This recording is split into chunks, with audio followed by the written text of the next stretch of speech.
Supreme Court to hear Places of Worship Act matter in April. The Supreme Court today, 17th February, deferred the hearing of the pleas concerning the Places of Worship Act 1991 to April.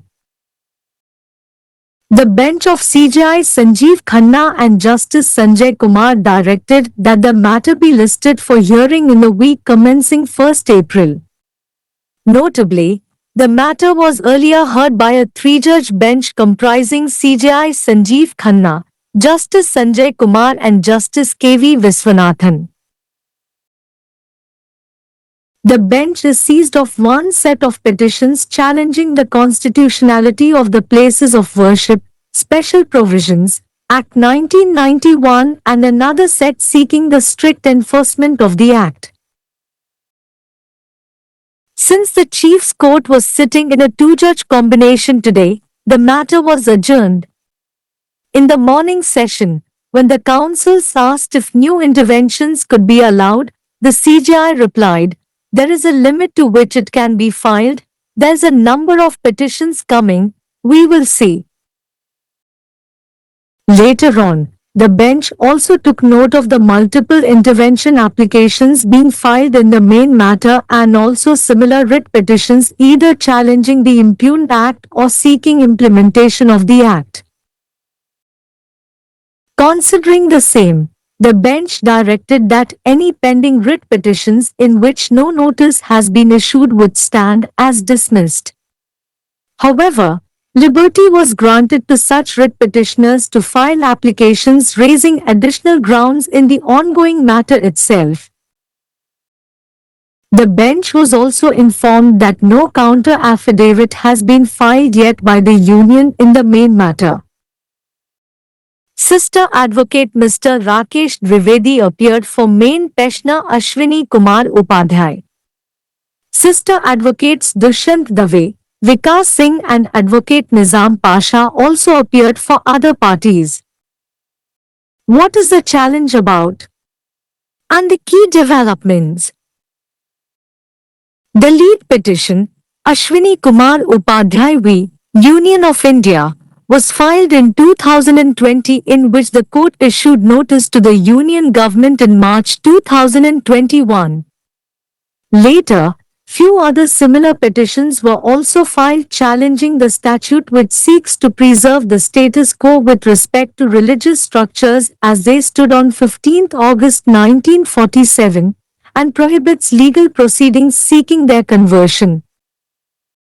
In 2022, Islamic clerics body Jamiat Ulema Hind filed a petition seeking the strict implementation of the Act. Notably, intervention applications in the matter have also been filed by the Gyanvapi Mosque Managing Committee, Maharashtra MLA, NCP, SP, Dr. Jitendra Satish Avhad, Communist Party of India, Marxist, represented by Mr. Prakash Karat, Member Politburo, Mathura Shahi Eidgah Masjid Committee and Manoj Jha, Member of Rajya Sabha belonging to RJD. A writ petition has also been filed by Samajwadi Party leader and Member of Parliament, Ikra Chaudhary seeking stricter implementation of the Act. S.4 of the 1991 Act declares that the religious character of a place of worship existing on the 15th day of August 1947 shall continue to be the same as it existed on that day. It further states that any place of worship, which is an ancient and historical monument or an archaeological site or remains covered by the 1958 Act, will not be covered under the S.4 protection. The Union government is yet to file its counter-affidavit in the matter, despite the several-time extensions given by the Supreme Court. On 11 July 2023, the court asked the Union to file the counter by 31 October 2023. Notably, the bench comprising Chief Justice of India Sanjeev Khanna, Justices P.V. Sanjay Kumar and K.V. Viswanathan on 12 December passed a significant order halting fresh suits and survey orders against religious places. The court also ordered that in pending suits, such as those concerning Gyanvapi Mosque, Mathura Shahi Eidgah, Sambhal Jama Masjid etc., the court should not pass effective interim or final orders, including orders for survey. The interim order was passed while hearing a batch of petitions challenging the Places of Worship, Special Provisions Act, 1991 and also a petition seeking the implementation of the Act. Case Ashwini Kumar Upadhyay v. Union of India and ORS. And other connected matters, W.P.C. number 001246-2020, and connected cases. வழிபாட்டு தலங்கள் சட்ட விவகாரத்தை உச்சநீதிமன்றம் April மாதத்தில் விசாரிக்க உள்ளது. வழிபாட்டு தலங்கள் சட்டம் 1991 தொடர்பான மனுக்களின் விசாரணையை உச்சநீதிமன்றம் இன்று பிப்ரவரி 17, ஏப்ரல் மாதத்திற்கு ஒத்திவைத்தது. தலைமை நீதிபதி சஞ்சீவ் கன்னா மற்றும் நீதிபதி சஞ்சய் குமார் ஆகியோர் அடங்கிய அமர்வு ஏப்ரல் 1ஆம் தேதி தொடங்கும் வாரத்தில் இந்த வழக்கை விசாரணைக்கு பட்டியலிட உத்தரவிட்டது. குறிப்பிடத்தக்க வகையில் இந்த வழக்கு முன்னதாக தலைமை நீதிபதி சஞ்சீவ் கன்னா, நீதிபதி சஞ்சய் குமார் மற்றும் நீதிபதி K.V. விஸ்வநாதன் ஆகியோர் அடங்கிய 3 நீதிபதிகள் கொண்ட அமர்வு விசாரித்தது.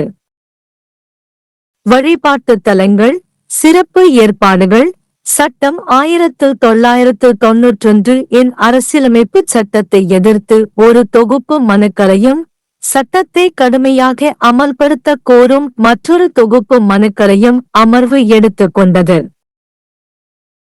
தலைமை நீதிமன்றம் இன்று 2 நீதிபதிகள் கொண்ட கூட்டணியில் அமர்ந்திருந்ததால் வழக்கு ஒத்திவைக்கப்பட்டது.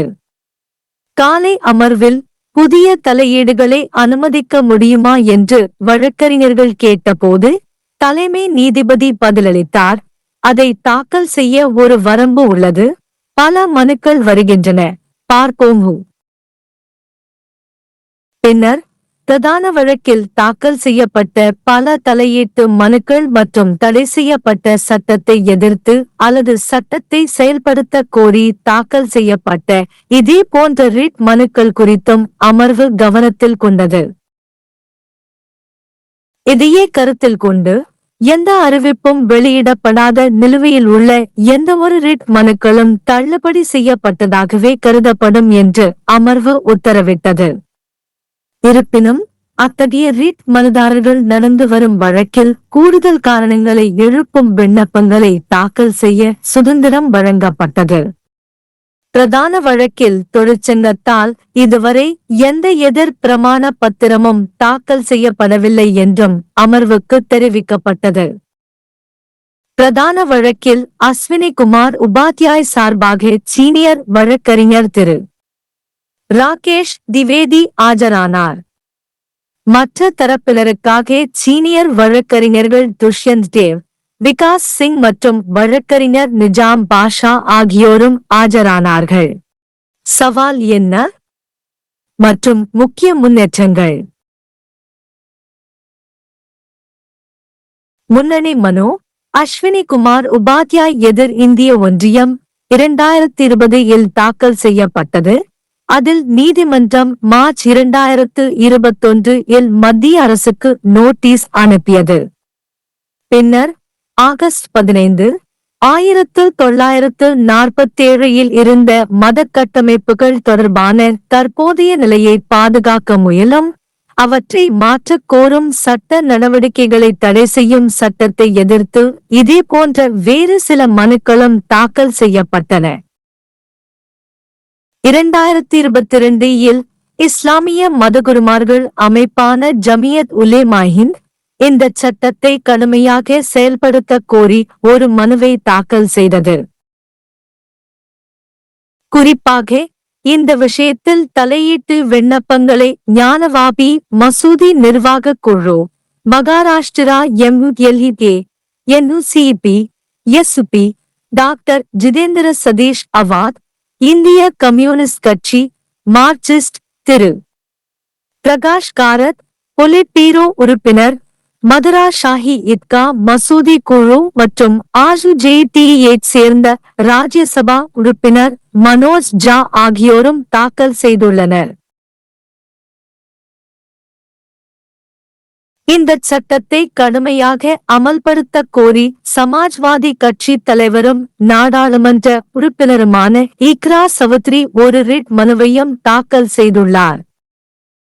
1991 சட்டத்தின் பிரிவு 4, ஆகஸ்ட் 15, 1947 அன்று இருந்த வழிபாட்டு தலத்தின் மதத்தன்மை அன்று இருந்ததைப் போலவே தொடரும் என்று அறிவிக்கிறது.